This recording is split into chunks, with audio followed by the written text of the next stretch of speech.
ओम तत्व सत्य।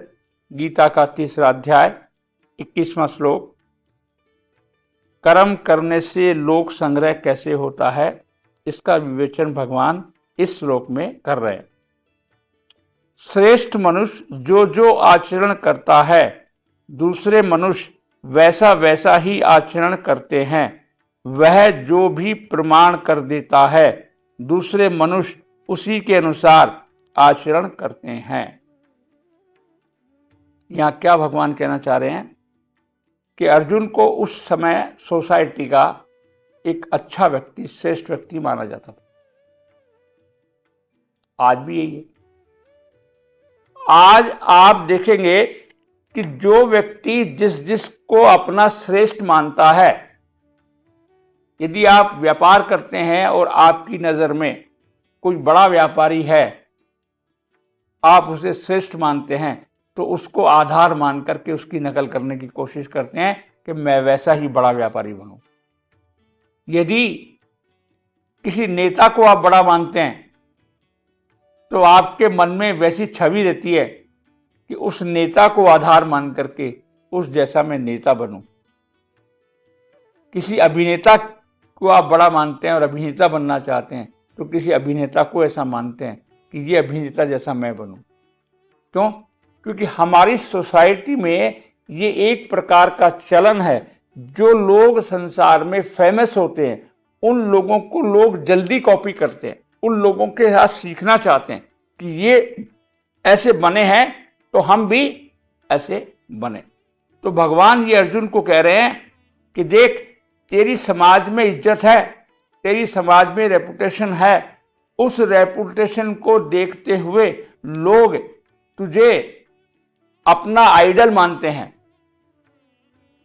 तेरी कॉपी करना चाहते हैं। यदि तू तेरे कर्तव्य को पूरा न करके कर्तव्य को छोड़ के भगेगा, तो लोग आने वाला जमाना, आने वाला टाइम में सब तेरे को कॉपी करेंगे कि अर्जुन भी तो छोड़ के भगा था, हम भी भग सकते हैं। तो भैया, जो आज के समाज में भी जो जिम्मेदार व्यक्ति हैं, जो आज के समाज में भी जो आइडल व्यक्ति हैं, उन पर समाज की एक बड़ी जिम्मेदारी है। उन्हें अपना आचरण बड़ा सोच समझ करके करना चाहिए, क्योंकि उनके आचरण को लोग नकल करते हैं, उनके आचरण के जैसा लोग करना चाहते हैं।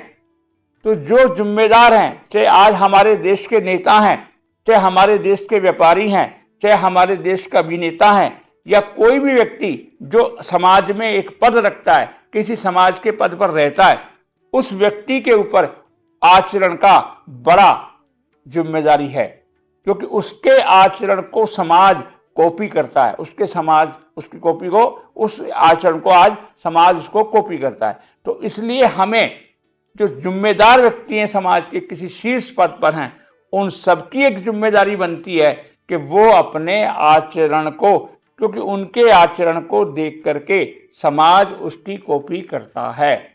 तो यहां भगवान ये कह रहे हैं कि देख अर्जुन, तू समाज में शीर्ष पद पर है और लोग तेरे को अपना वो मानते हैं आइडल, तो तू ऐसा आचरण मत कर।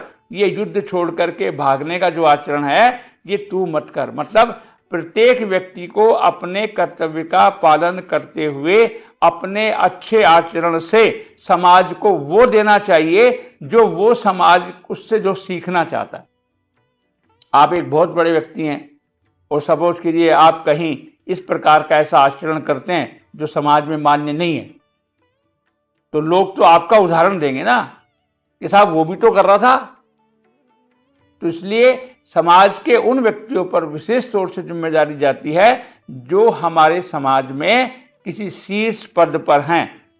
समाज के हिसाब से, जैसे मान लो कोई सोसाइटी का अध्यक्ष है, कोई किसी जाति का अध्यक्ष है, कोई हमारे यहाँ एमएलए साहब हैं, एमपी साहब हैं, नेता साहब हैं, मिनिस्टर साहब हैं, तो इन्हीं को तो लोग नकल करते हैं। आप फिल्मों में देखेंगे तो अमिताभ बच्चन कैसे करता है, उसकी कई बार कॉपी करते हैं लोग।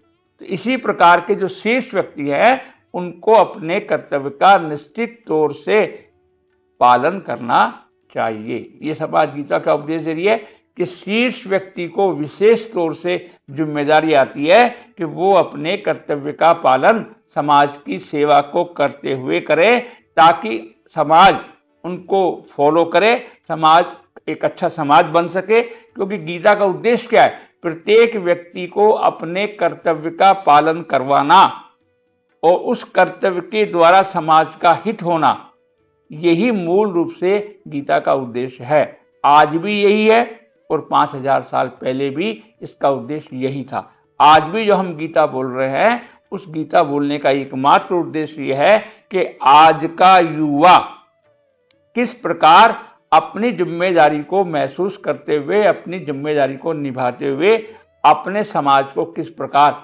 अच्छा एक आइडल, एक क्या कहते हैं आपके, एक बच्ची जिसको लोग कॉपी कर सकें, वो काम उसे करना चाहिए ताकि समाज उनसे कुछ सीखे और समाज आगे बढ़ सके। ओम तत्सत।